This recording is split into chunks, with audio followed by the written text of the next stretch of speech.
Ladies and gentlemen, the country is at a standstill. There is serious crisis in the country. There is panic all over. And today, a number of things happened as a result of this crisis. The crisis is as a result of Gen Z threatening to storm State House and other institutions and occupying everywhere. The foreign mission, the foreign embassies, actually released a communique asking the government to ensure that peace prevail, condemning the past incidences where lives have been lost. This one is very, very interesting, politically speaking, because in the past, I've only heard of UK embassy, that is whatever you may call them, these high commissioners, actually criticizing the government over the abductions.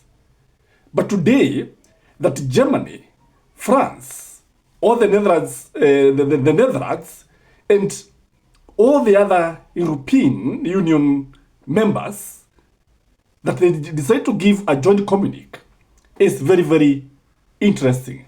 And I think they know something. They know something because they cannot just decide to give a communique just like that. They rarely speak. And when they speak, it is because they have gathered enough intelligence. The other thing that happened is that William Samoei Ruto held a crisis meeting at State House in Nairobi with his security team.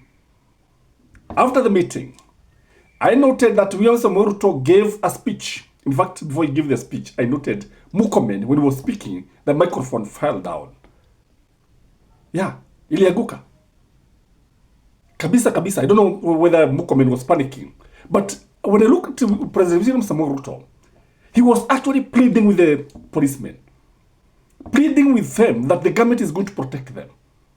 Why would the president plead with the policemen? Have they threatened not to stop the demonstrations? Have they threatened that they are not going to beat Kenyans? Have they threatened that they are not going to shoot Kenyans? Because I think this is usually the last line of defense. Because everybody who was talking was pleading with the policemen. How the government is going to protect them, how they have been doing good work. And again, when you look at the voice, the voice tells a lot when somebody is talking. William Samoei Ruto was crestfallen. William Samoei Ruto was not as composed as he usually is. He didn't have the courage. I want you to watch William Samoei Ruto here, and you agree with me that this is not Ruto, who is usually very, very courageous.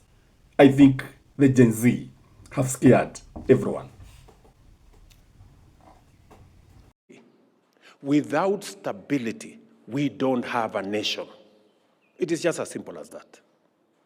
And as Kenyans, we must be clear on how we go and where we go and how we get where we want to get. I must say this as president, that without peace, without security, without stability, we don't have a nation. The people who put their lives on the line to make sure that our families are safe, that our properties and nation is safe and stable, are our security agencies. As they put their lives on the line, we as a nation will support them.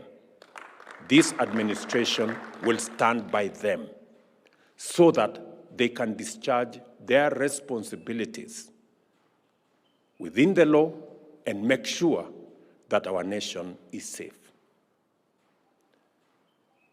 For the people who want to undermine, demean, try to intimidate our security agencies, I am telling them you're doing the wrong thing.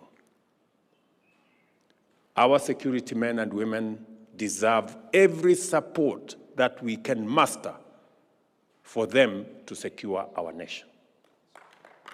And we must work with them. And therefore, to every police officer, from the constable the man on the beat, I give you my assurance that the government of Kenya will support you, will stand by you as you secure our nation and as you secure our country and keep our families safe and our properties safe. Watch here as the Inspector General plead and police the policemen. This is very, very unusual. There is more than meets the eye. Watch. The officers of the National Police Service have continued to do for this country to ensure that our country have remained safe and secure despite the many challenges that we have been going through.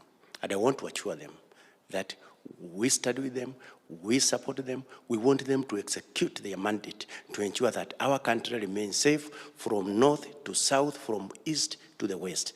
The Kenya country must remain the same. It is only the only country that we have here. That is our motherland. And I want our officers and I want to assure them to continue in that trajectory and ensure that our country remains safe. Then came the IG, Kaj, praising the policemen, the way they have been doing good work, pleading with them again. Again his voice drowned, shaken, not sure, not speaking with authority as he usually speaks, with a lot of influence from mother tongue. Because you see, when somebody speaks like that, it tells what is inside the mind, what is happening in the mind of the speaker. I think there's a problem in this country. And I think the policemen are fearing to arrest Kenyans because of a number of reasons. Number one, I think it's because of what has been happening when they end up actually killing others in police cells, and then they are blamed, they are lined in court, and the nini iko tu pale, serikali inacho tu pale. Number two, I think they are actually listening to Rigathi Gachagua. No, Rigathi Gachagua told them that when anything goes wrong, like it happened in Central Police Station in Nairobi, the OCS was thrown under the bus. The state will always throw you under the bus. And that is why Inspector General also was pleading with the policemen, praising them. That true praising, it tells you something. And I think when I listen to these guys, though it is hard to get what was transpiring inside that security meeting, because of the matters that were discussed were highly secretive and very sensitive, we could not be able to get the actual information.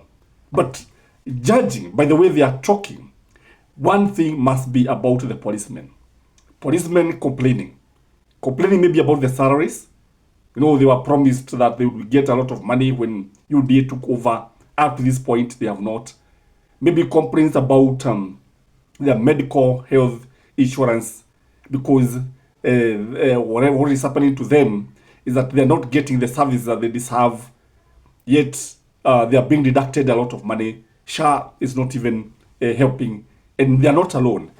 They are also maybe complaining about the housing levy and other wages that and allowances that are meager.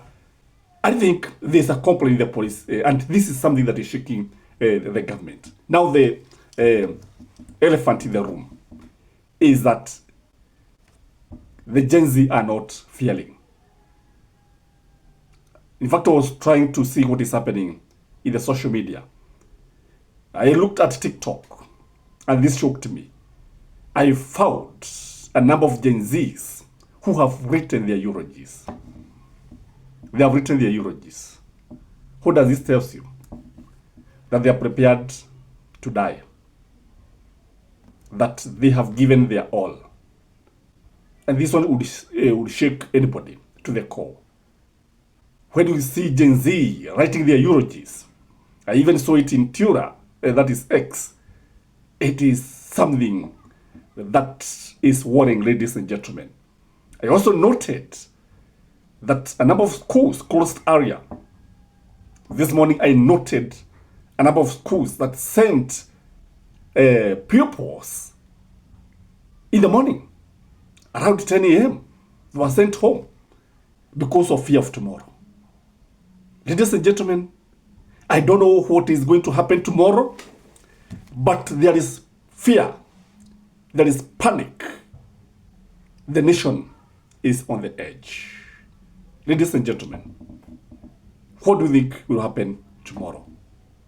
Because the political temperatures in Kenya are at boiling points, and anything can happen in Kenya the way I've been looking at what is happening. And the funny thing is that Mukomen was trying to show like there's nothing the Gen Zs are complaining about. This is not good. It is not good at all, because they look like you are mocking the Gen Zs, which is not good. Our readers need to be very, very careful with whatever they are saying at this time, because Kenya is so good to go down. That is my take, ladies and gentlemen. I don't know what you think, but from where I sit, I don't know what to say. Till next time, this is Gashi Skyman. Bye-bye.